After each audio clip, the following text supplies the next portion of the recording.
patient traceur, c'est une méthode d'évaluation. Elle consiste à analyser de manière rétrospective la prise en charge de quelques patients sur la totalité de leur parcours de soins, de leur admission jusqu'à leur presque sortie. Je dis presque sortie parce que la spécificité de cette méthode réside dans l'analyse de parcours de patients encore présents. Cette situation permet aux experts visiteurs de rencontrer les patients en question, ou leurs représentants, et d'aborder avec eux les mêmes points que ceux analysés avec les équipes de soins. Ainsi, les experts visiteurs peuvent croiser les réponses et vérifier leur cohérence, en prenant bien sûr en compte la pathologie des patients. Depuis quelques années, cette méthode est devenue l'élément central des visites de certification. Elle est basée sur les pratiques des équipes cliniques, et en mars 2020, elle occupera une grande partie du temps des experts visiteurs. Alors, tout commence quelques mois avant la visite. Notre établissement identifie des profils de patients ou des parcours types rencontrés régulièrement, comme par exemple un enfant admis en temps plein pour une période d'évaluation de 72 heures, suivi ensuite en hôpital de jour pendant 1 an, ou une personne âgée prise en charge par l'équipe mobile après une consultation psychiatrique demandée par son EHPAD. Puis quelques jours avant la visite, notre DIM identifie pour chaque profil ou parcours type quelques patients encore présents et dont le séjour est sur la fin. Ainsi, le premier jour de la visite, les experts visiteurs choisissent au hasard, dans ces listes, pour chaque profil ou parcours type, 1 ou 2 patients. C'est à travers ce panel que l'analyse des pratiques est effectuée et que les experts visiteurs évaluent nos forces et nos faiblesses. Selon un planning de visite, 1 ou 2 experts visiteurs se rendent dans les unités prévues, où se trouvent physiquement les patients dont l'identité a été retenue. La rencontre de l'équipe de soins se déroule toujours dans un endroit permettant l'accès immédiat au dossier patient. Donc souvent la salle de soins, en raison de l'accès aux ordinateurs et à cariatides. Une fois tout le monde installé, l'exercice se déroule alors en 3 étapes. Première étape, les experts visiteurs demandent à l'équipe de présenter un peu le cas clinique, la provenance du patient, le motif d'hospitalisation, sa pathologie, son parcours.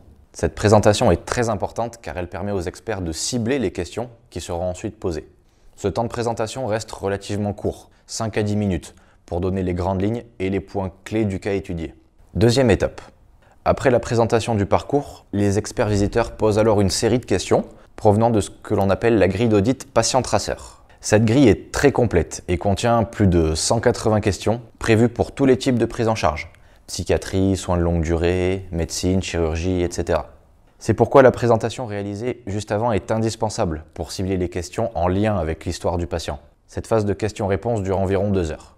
Une fois la rencontre des professionnels accomplie, les experts visiteurs entament la 3e étape, la rencontre du patient. Avec des questions adaptées, ils s'intéressent au vécu du patient sur le déroulement de sa prise en charge. L'information qu'il a reçue tout au long de son séjour, son consentement pour toute décision le concernant, le respect de son intimité, de sa pudeur, etc. Cette étape dure environ 30 minutes. Les experts savent bien qu'il faut prendre un certain recul avec les informations données par les patients. Mais cette rencontre leur apporte beaucoup d'informations et leur permet d'avoir un regard différent et complémentaire sur les points abordés précédemment avec l'équipe. Enfin, même si elle n'est pas obligatoire, les experts visiteurs peuvent parfois réaliser une courte restitution. En 5 minutes, ils présentent brièvement à l'équipe les points positifs relevés et les points à travailler. Oui et non.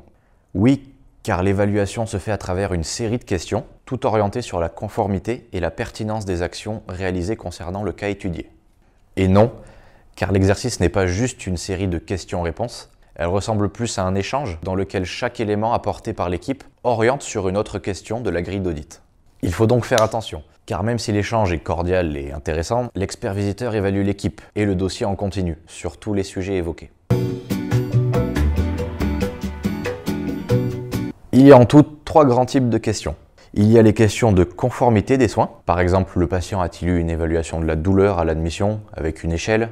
Un projet thérapeutique a-t-il été élaboré en équipe pluridisciplinaire en associant le patient?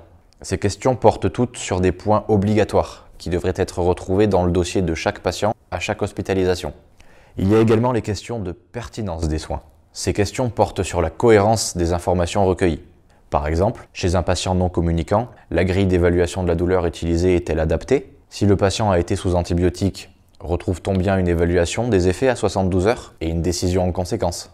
Enfin, il y a les questions d'exploration. Ces questions ouvertes sont plus légères et portent le plus souvent sur les habitudes et les organisations de l'unité. Elles ont vocation d'ouvrir l'échange et sont aussi un moyen pour les experts visiteurs d'identifier les points remarquables, comme la formation des membres de l'équipe ou leur participation dans la démarche qualité de l'établissement. Attention, ces questions mettent aussi en lumière les possibles points de faiblesse, comme la méconnaissance des procédures ou l'absence d'organisation sur un point pourtant obligatoire.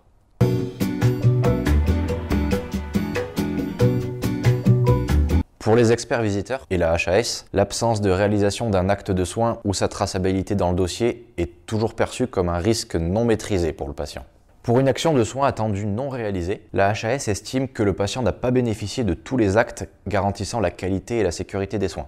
Et si l'action a été faite mais n'est pas retrouvée dans le dossier, la HAS estime qu'il existe une absence de coordination, car le rôle du dossier c'est justement de centraliser les informations importantes et ou obligatoires pour les retrouver ultérieurement si besoin. De plus, il faut garder à l'idée que les experts visiteurs ne touchent jamais à l'ordinateur. C'est aux professionnels de l'équipe interrogée de retrouver en direct dans le dossier les informations évoquées. Ainsi, durant l'échange, les experts peuvent apprécier la bonne tenue du dossier patient, c'est-à-dire que les éléments obligatoires sont bien tracés et au bon endroit, mais aussi que les professionnels savent retrouver une information quand ils en ont besoin. Pour les questions de pertinence, leur nombre est sans limite. Comme chaque patient a une histoire unique, les experts visiteurs peuvent rechercher toutes les actions qui devraient ou pourraient avoir été conduites en lien avec sa situation sociale, sa pathologie, son traitement médicamenteux et beaucoup d'autres choses. Pour les questions de conformité, le nombre est cette fois limité, car ces actions sont décrites comme obligatoires dans les protocoles et procédures de l'établissement. Ces questions portent toutes sur les processus opérationnels. Il y a en effet quelques pièges, et le premier concerne la composition de l'équipe. Il ne faut pas être trop nombreux, sans quoi l'exercice devient difficile et moins fluide. Nous conseillons qu'il y ait 6 à 8 personnes maximum, en intégrant bien sûr les professionnels transversaux, assistantes sociales, psychologues, tous ceux qui ont joué un rôle important dans la prise en charge du cas étudié. Le second piège concerne le jargon utilisé par les experts visiteurs.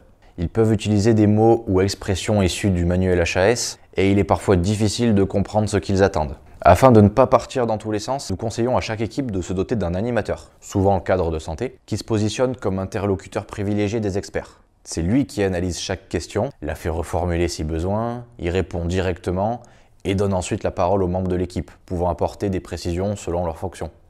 Cette méthode de l'animateur vous permet également d'éviter le troisième piège, les contradictions. Si chaque question apporte des éléments de réponse complémentaires, il peut arriver que des éléments se contredisent. Et à partir de là, les experts visiteurs creusent encore plus le sujet. Afin de limiter l'apparition de ces divergences, l'animateur est garant des informations données avec le plus de cohérence et de clarté possible. Il peut être amené à écourter le sujet pour passer à une autre question, quitte à ne pas donner la parole à tous les membres de l'équipe. Dans le même ordre d'idées se trouve un quatrième piège, le blocage. Face à un point non satisfait, mis en avant par les questions des experts, il peut arriver que les membres de l'équipe tentent de justifier l'absence de l'action évoquée ou sa traçabilité. Si l'explication est toujours possible, selon les cas, l'insistance sur un point divergent peut faire passer les arguments de l'équipe pour de la mauvaise foi ou l'ignorance des bonnes pratiques. Dans cette situation, nous conseillons donc que l'animateur reconnaisse honnêtement l'absence du point cité et, s'il le peut, montre qu'il connaît aussi les procédures correspondantes sur le sujet. Ainsi, il laisse à penser qu'il s'agit davantage d'un simple oubli. Le cinquième piège est le plus fréquent et il nécessite une vraie préparation. Il s'agit de la consultation du dossier patient. Les experts visiteurs demandent la confirmation des points évoqués par leur traçabilité dans le dossier. Cependant, les professionnels sont habitués à inscrire des informations dans le dossier, à consulter les dernières transmissions pour leur prise de poste, mais pas forcément à rechercher sur commande des points très précis. Nous vous invitons donc à vous familiariser en amont aux modalités de recherche dans Cariatide et découvrir les quelques astuces que le DIM pourra vous apporter. Dans l'idéal, un professionnel dédié assure cette mission sur sa session Cariatide lors de l'échange pour ne pas casser le rythme de la rencontre. Attention toutefois, les questions sont souvent destinées à des corps de métiers différents et les profils Cariatide n'affichent pas toujours les informations au même endroit. Enfin, notre sixième et dernier point est un conseil. L'exercice du patient traceur est un échange rythmé par des questions appelant à des réponses. Cependant, l'équipe peut tout à fait apporter des éléments complémentaires au thème abordé.